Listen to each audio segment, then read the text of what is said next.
మీరు మీరు ఎన్ని రోజుల నుంచి కూడా ఇటు ఎక్కడి నుంచి వచ్చిర్రు జీవన్ రెడ్డి అంటే కాంగ్రెస్ పార్టీలో కూడా మల్యాల మాది మల్యాల లక్ష్మయ్య అని మల్యాల లక్ష్మయ్య అంటే మల్యాల బ్లాక్ ఇన్స్పెక్టర్ గెలిచినప్పటిది మల్యాల మండల కరీంనగర్ జిల్లా ఉన్నప్పటిది మా మర్రి గుర్తు ఎప్పుడైతే మొదలైందో అప్పటి నుంచే జీవన్ రెడ్డి సాబ్ ఏం చెప్పినా వింటున్నాం. ఆయన మేము హైదరాబాద్ నుండి ఫోన్ చేస్తే కూడా మాట్లాడతాం. మేము ఇక్కడ నుండి హైదరాబాద్ ఫోన్ చేసినా మాట్లాడతాం. పిల్లల్ని వేసుకొని హైదరాబాద్ పోతే గుండగాల ఆటోలో పోతే కూడా ఆటోలో మా దగ్గర పైసలు డబ్బులు ఉన్నాయని వేరే జాగాలో పోతే ఈరు చెప్పితే కూడా వెనక మలుపుకొని నీలోపార్ హాస్పిటల్కి తీసుకుపోయారు. ఆయనకున్న పలుకుబడి మాకు మమ్మల్ని ఆత్మతో రక్షించి నన్ను అయితే ఇడికి 4 సార్లు ఏ హైదరాబాద్ పోనీయలే, ఇక్కడనే బతికించింది, ఇక్కడనే దవాఖానలు వచ్చిండు. ఎక్సర్ తీస్తే కూడా వాళ్ళకి చెప్పి ఎక్సర్ తీపించాడు. ఆయన దుఃఖపడితే నాకు కూడా బాధ. అంత ఘోరం ఆయనను కించపరిచినట్టు చేస్తున్నారు వాళ్ళు. కాంగ్రెస్ పార్టీ బలపూతం అంటే ఈయనతోనే ఉండే మొత్తం. మేము అక్కడికి వెళ్ళి నా బిడ్డ హైదరాబాద్ చచ్చిపోతే అక్కడికి వెళ్ళి వేసుకొచ్చి వాళ్ళతో వేపించుకొచ్చిండు. కానీ నాకు ఒక్క రూపాయి కిరాయి తలగని మా ఇంటికాడ దించి నాకు కూడా రక్షణ. నేను చచ్చిపోయేటోళ్ళు కూడా నన్ను హైదరాబాద్ ఇక్కడికి రాత్రి మన సర్కార్ సౌకర్యాన్ని మంచిగా చేయించారు. అప్పటి నుండి ఇప్పటి వరకు నాకు ప్రేమస్ మా జీవన్ రెడ్డి అంటేనే. ఇప్పుడు భవిష్యత్తులో కూడా జీవన్ రెడ్డి వెంటనే ఉంటారా? జీవన్ రెడ్డి వెంటనే ఉంటాం. ఆయన ఏ పార్టీకి పోమంటే ఆ పార్టీకి, ఏ పార్టీకి. మాది మల్యాల మండలం, మాది మల్యాల. ఇప్పటికి ఆయన చెప్పిన మాటనే నడిచినాం. ఇప్పటికి కూడా ఎక్కడికి రావడా అక్కడికి పోయినా ఎటు ఏం సంగతి అంటే సార్ ఎటు ఏం చేయాలంటే అదే చేసినాం. మాకు అంతా అంటే నేను 4 సార్లు చచ్చిపెట్టాను సార్. 4 సార్లు కూడా మన సర్కార్ దవాఖాన ట్రీట్మెంట్ చేయించారు. మీరు ఎక్కడి నుంచి వచ్చిర్రు అంటే ఇవాళ జీవన్ రెడ్డి కాంగ్రెస్ పార్టీకి రాజీనామా చేస్తున్నారు. ఎన్ని సంవత్సరాల నుంచి కూడా జీవన్ రెడ్డి ఎంబడి ఉన్నారు? సార్ ఏం చెప్పాలి నాకు అర్థమైతలేదు. అసలు ప్రజాస్వామ్యం లోపల ఇది ఏంటిది అనేది చాలా అంటే చాలా బాధాకరమైన విషయము. మీరు ప్రతి కార్యకర్త జీవన్ రెడ్డి జీవన్ రెడ్డి జీవన్ రెడ్డి అని అడుగుతున్నారు సార్. మీరు ప్రజాస్వామ్యం లోపల జీవన్ రెడ్డికి అర్హత లేదా? ఆ రాజకీయం చేసే హక్కు లేదా? తప్పును తప్పని అడిగే హక్కు లేదా? ఈ యొక్క రేవంత్ రెడ్డి గారు ఎప్పుడైతే కాంగ్రెస్ పార్టీకి వచ్చారో ప్రజాస్వామ్యాన్ని హూని చేశారు, సంవిధానాన్ని హూని చేశారు. వాళ్ళు వారి మాటని రేవంత్ రెడ్డి గారు ఎప్పుడైతే ముఖ్యమంత్రిగా ఎన్నుకోబడ్డారో వాళ్ళే చెప్పారు, మన కార్యకర్తకు ఇచ్చిన ప్రిఫరెన్స్ వేరే వాళ్ళకి ఇయ్యరాదు. మన కార్యకర్తలు 10 సంవత్సరాలు కష్టపడి ఇలా మన పార్టీని గెలిపించుకొని తన చెప్పిన మాట తన మాట మీద లేడు సార్. ఇంకొకటి చాలా బాధాకరమైన విషయం ఏంటంటే ఇంత పెద్ద పెద్ద నాయకులు మంత్రులు వస్తున్నారు, వాళ్ళు రేవంత్ రెడ్డితో ఎందుకు భయపడుతున్నారు? రేవంత్ రెడ్డి జూనియరా మన శ్రీధర్ బాబు గారు జూనియరా? శ్రీధర్ బాబు గారు 2 సార్లు మంత్రి అయినరు. వాళ్ళ ఫాదర్ ఒక నాయకుడు సార్. ఉమ్మడి కరీంనగర్ డిస్టిక్ శ్రీధర్ బాబు గురించి చెప్తున్నా ప్రత్యేకంగా మీ తమ ద్వారా శ్రీధర్ బాబు గారు నా మాట వినాలి. అంటే ఇక్కడ అన్న విషయం జీవన్ రెడ్డి కాదు, ఒక ప్రజాస్వామ్యాన్ని కాపాడుకునే హక్కు ప్రతి కాంగ్రెస్ కార్యకర్త ఉన్నది. భారతదేశంలో ప్రజాస్వామ్యాన్ని కాపాడే హక్కు ప్రతి పౌరుని మీద ఉన్నది. ఇది ప్రజాస్వామ్యాన్ని హూని చేసి రేవంత్ రెడ్డి ఎన్నేళ్ళు నడిపిస్తాడు? ఇది ఎన్నేళ్ల వరకు నడుతుంది రేవంత్ రెడ్డి? ఏదో ఒకరోజు ఎలక్షన్ వస్తుంది, ఏదో ఒకరోజు జనాలు బుద్ధి చెప్తారు. ప్రజాస్వామ్యం లోపల విఫలత నడది. అది జీవన్ రెడ్డి కానీ రేవంత్ రెడ్డి కానీ ఏదో ఒకటి రోజు వస్తుంది. ప్రజాస్వామ్యం ప్రజలు ఓడితోటి బుద్ధి చెప్తారు. నిన్నగాక మొన్న మున్సిపల్ ఎలక్షన్లు బుద్ధి చెప్పారు. దీనికన్నా అర్థం చేసుకోవాలి. మన శ్రీధర్ బాబు గారు, అల్లు లక్ష్మణ్ కుమార్ గారు, మహేష్ కుమార్ గారు వాళ్ళు వచ్చి ఇక్కడ సార్ దగ్గర మాట్లాడారు. మరి ఇదే మాట రేవంత్ రెడ్డి ఎందుకు మాట్లాడతలేరు? అంటే రేవంత్ రెడ్డి అంత భయం ఎందుకు మీకు? అంటే మీ పదవి ఊడిపోతుంది, జీవన్ రెడ్డి ఎమ్మడి ఉంటే మాకు పదవి రాదు. జీవన్ రెడ్డి ప్రజాస్వామ్యం ఎన్ని రోజులు ఉంటారు మీరు? మంచి వాళ్ళు ప్రజాస్వామ్యంలో మీదేంటి నాదేంటి చెప్పండి. ఇక్కడ ఒక ప్రజాస్వామ్యం ఇలా జీవన్ రెడ్డికు ప్రతి పార్టీ వాళ్ళు ఒప్పుకుంటున్నారు, ప్రతి పార్టీ వాళ్ళు గౌరవిస్తున్నారు. కారణం ఏంటిది? అంటే మచ్చలేని నాయకుడు, ప్రజల కొరకు కష్టపడే నాయకుడు, బీద బడుగు బలహీన వర్గాలకు కష్టపడే నాయకుడు, ప్రతి వారిని కలుపుకొని పోయే నాయకుడు. అందుకొరకే కదా సార్. అంటే మాకనేక్కువ మీకు తెలుసు. ఇలా ఏ పార్టీ అయినా ఏ పార్టీలో చేరాలని కోరుకుంటున్నారు? ఏ ప్రజాస్వామ్యానికి ఏ పార్టీ అనేది సారు? ఏ పార్టీ అనేది ప్రజలకు సేవ చేస్తే ఏ పార్టీ అయినా పర్వాలేదు సార్. ఏదో పార్టీ కావాలని ఏమో చెప్పండి. మొత్తానికి కావాల్సింది బడుగు బలహీన వర్గాలకు సేవ కావాలి, ప్రజలకు సేవ కావాలి. ఏ పార్టీ అయితే సార్? ఏ బొమ్మండి ప్రజాస్వామ్యంలో ప్రతి ఒక్కరికి అధికారం ఏ పార్టీ అయినా అవ్వచ్చు. కాదంటే అక్కడ ముఖ్యం పార్టీ కాదు, ఒకటంటే ప్రజలకు సేవ చేసి అది ముఖ్యము. ప్రజానాయకుడు లెక్క ఉండాలి, అది ముఖ్యం. ఇలా జీవన్ రెడ్డి ఇక్కడ ఇంత పని చేసిందంటే ప్రజానాయకుడు కాబట్టి ఈ పోరు వచ్చింది సార్. ఈ మన శ్రీధర్ బాబు గారు కానీ, అల్లు లక్ష్మణ్ గారు కానీ, ఉమ్మడి కరీంనగర్ జిల్లా నాయకులు ఎందుకు రేవంత్ రెడ్డితో భయపడుతున్నారు? వై కారణం ఏంటి? రేవంత్ రెడ్డి అంత భయపడేందుకు? ఆ మాట వాళ్ళు అడగచ్చు కదా. 40 ఏళ్ళు కష్టపడి ఆ రోజులలో కేసీఆర్ ఫస్ట్ సీఎం కూల్చినప్పుడు ఉమ్మడి కరీంనగర్ ఫస్ట్ ఎమ్మెల్యే జీవన్ రెడ్డి సాబ్, 5 మండలాలు కాంగ్రెస్, 2 జడ్పీలు కాంగ్రెస్, అంతా కష్టపడితే పొజిషన్ వచ్చింది.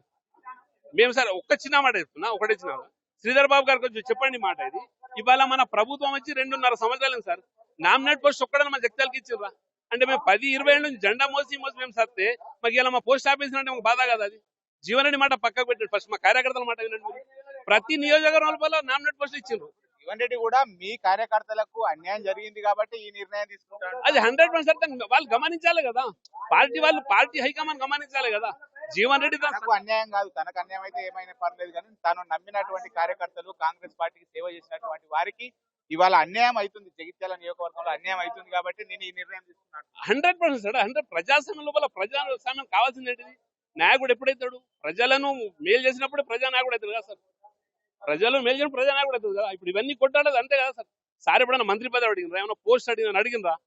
సార్ ఏమన్నారు, ఎవరైతే 10-20 నుంచి కష్టపడి పార్టీ వరకు పనిచేసారు ఆ కష్టపడే కదా ఇలా రేవంత్ రెడ్డి సీఎం అయింది. ఇప్పుడు జీవన్ రెడ్డి ఏ నిర్ణయం తీసుకున్నా మీరు ఆ నిర్ణయం కట్టుబడి ఉంటారు. 100% సార్. అంటే జీవన్ రెడ్డి ప్రజానాయకుడు కాబట్టి జీవన్ రెడ్డి ఎప్పుడు ఉంటాము. అక్కడ విషయం ఏంటి, పార్టీ ఇగో మన ప్రజాస్వామ్యంలో ఎవరు ఏ పార్టీలో ఉండొచ్చు, ప్రజలకు మేలు చేసే నాయకుడిని మనం హెల్ప్ చేస్తాం, ఆ నాయకుడిని మనం ఏమి ఉంటాం. మరి మీరు ఒక మాట మరి శ్రీధర్ బాబుకి అడగండి, నామినేట్ పోస్ట్ ఎందుకు వెళ్ళి మన జగిత్యాలకు?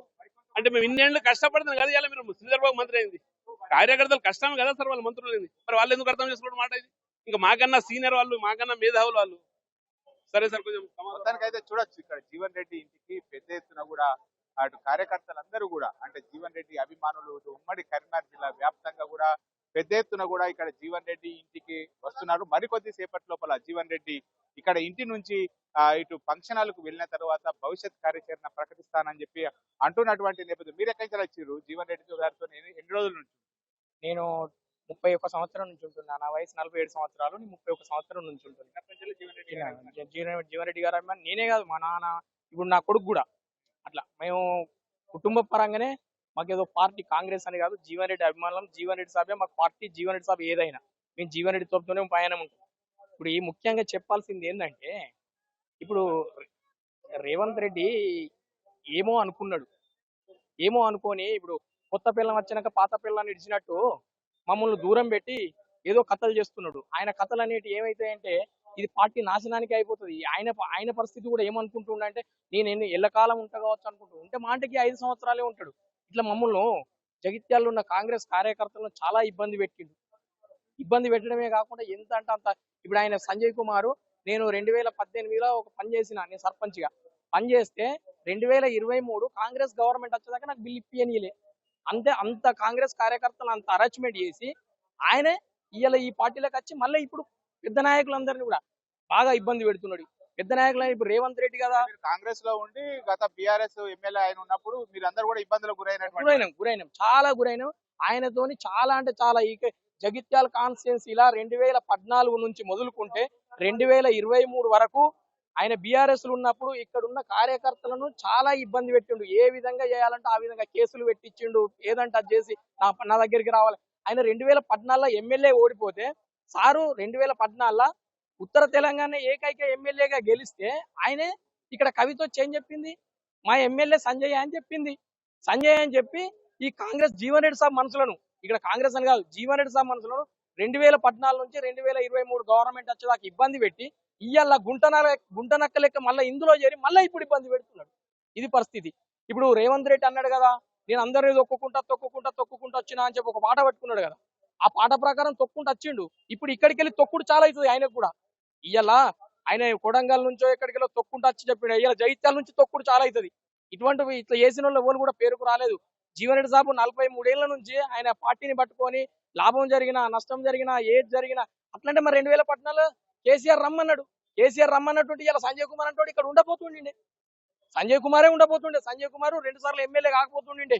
ఆ సార్ పోయి అప్పుడు మంత్రి పదవి తీసుకుంటే ఈ కాంగ్రెస్ పార్టీ ఖతం అవుతుండే. కాంగ్రెస్ పార్టీ అనేది తెలంగాణలో స్మాష్ అవుతుండే. ఇప్పుడు ఇంకా మీకు ఒక విషయం ముందు చెప్తున్నా, ఒకటి గుర్తు పెట్టుకోండి. సోనియా గాంధీ అప్పుడు తెలంగాణ ఇచ్చి ఆంధ్రాలో ఎట్లా కాంగ్రెస్ పార్టీ ఖతం చేసిందో, రేవంత్ రెడ్డిని ముఖ్యమంత్రి చేసి తెలంగాణలో కాంగ్రెస్ ను ఖతం చేసిర్రు. ఇది ఎల్లో కాంగ్రెస్ అయిపోయింది. అంత టీడీపీ వాళ్ళకే పదవులు ఇస్తారు, పాత టీడీపీ వాళ్ళకే. ఇప్పుడు చూడండి, మొన్న ఆయన వేం నరేందర్ రెడ్డికి పదవి ఇచ్చిర్రు. ఆయనకి ఇవ్వాల్సిన అవసరం ఏముంది? ఆయన షాడో సీఎం లెక్క ఆయనకు ఆల్రెడీ ఆ సలహాదారు ఉన్నాడు, ప్రభుత్వ సలహాదారు ఉన్నాడు. ప్రభుత్వ సలహాదారు నాకు ఎందుకు ఇచ్చారు? ఇక లేరా? ఇక అటువంటి ఎంతో మంది ఉన్నారు కదా. ఇప్పుడు మా సార్ని అంటూ రేపు పొద్దుగాల మా సార్ను అనే మాట ఏంటి తెలుసా, ఇలా రాజీనామా చేసి బయటకు వెళ్ళిన తర్వాత మా సార్ని అనే మాట ఏంటిదంటే, కాంగ్రెస్ పార్టీ ఆయనకి ఎన్నో అవకాశాలు ఇచ్చింది అన్నది. ఏ అవకాశాలు ఇవ్వలే. ఏ అవకాశాలు ఇచ్చింది? అవకాశం ఇస్తే ఎక్కడికైనా పోయి ఢిల్లీ పోయి లాబింగ్ చేసిండ సారు? ఎక్కడ అవకాశం? ఇక్కడ ఎవడు దిక్కు లేక ఈ 40 సంవత్సరాలలో టికెట్ తీసుకుందామంటే దిక్కు లేక ఎవడు కూడా ఒక అప్లికేషన్ ఎయ్యనోడు లేక సార్కు టికెట్ ఇచ్చిర్రు. మేము టికెట్లు ఇచ్చినాం అంటే డబ్బా కొట్టుకుంటారు తప్పించి ఏం లేదు. కాంగ్రెస్ పార్టీని ఇయ్యాల తెలంగాణలో ఈ 2023లో గవర్నమెంట్ రావడానికి వాళ్ళు ఎంత కృషి చేసిరో అంత మూడిమ్మలు కృషి చేసిండు. మండలిలో ఏకైక సభ్యుడిగా కొట్లాడిండు. ఇంకా ఇప్పుడు మొన్న 2023లో కూడా మీరు ఆలోచన చేయండి, సింగిల్ దరఖాస్తు పోయింది జగిత్యాల నుంచి. అదే కొడంగల్ నుంచి ఒక సింగిల్ దరఖాస్తు వచ్చింది. 119 కాన్స్టిట్యూన్సీలలో బట్టి విక్రమార్క దగ్గర వచ్చినాయి, మరి ఇప్పుడు నిజామాబాద్ లో వచ్చినాయి, శ్రీధర్ బాబు దగ్గర వచ్చినాయి. ప్రతి కాడ నాకు టికెట్ కావాలని దరఖాస్తు వచ్చింది. జగిత్యాల నుంచి వచ్చిందా? జీవన్ రెడ్డి గారు ఏ నిర్ణయం తీసుకున్నారు? జీవన్ రెడ్డి గారు ఎప్పుడే మీరు నడుస్తున్నారు? జీవన్ రెడ్డి గారు బ్రతుకున్నన్ని రోజులు, మేము బ్రతుకున్న రోజులు, మా కుటుంబం ఉన్న రోజులు జీవన్ రెడ్డి గారితోనే మా పయనం. ముఖ్యంగా పెద్ద ఎత్తున కూడా ఇప్పటికే జీవన్ రెడ్డి ఇంటికి ఆయన అభిమానులు, కార్యకర్తలు, కాంగ్రెస్ 40 ఏళ్ల నుంచి నడుస్తున్నటువంటి వారందరూ కూడా ఇక్కడికి పెద్ద ఎత్తున కూడా చేరుకోవడం జరిగింది. ఇంకా జీవన్ రెడ్డి ప్రస్తుతం ఉన్నట్టు ఇక్కడ ఇంట్లోనే ఉండి మంతనాలు చేస్తున్నాడు. ఇంకా మరికొద్ది సేపటి లోపల ఫంక్షన్ హాల్ కు వెళ్ళిన తర్వాత అక్కడ తన భవిష్యత్ కార్యాచరణ ప్రకటిస్తానని చెప్పినటువంటి నేపథ్యం లోపల ఇప్పటికే పెద్ద ఎత్తున కూడా ఇటు ఉమ్మడి కరీంనగర్ జిల్లా వ్యాప్తంగా కూడా జీవన్ రెడ్డి అభిమానులు ఇక్కడికి రావడం కూడా జరుగుతున్నది. తాము నమ్ముకున్న లీడరు జీవన్ రెడ్డి వెంటనే మేమందరం కూడా నడుస్తామని చెప్పి వీళ్ళంతా కూడా జీవన్ రెడ్డి కోసం ఇటు వివిధ నియోజకవర్గాల నుంచి కూడా పెద్ద ఎత్తున కూడా ఇక్కడికి వచ్చినటువంటి పరిస్థితికి ఇక్కడ కనబడుతుంది.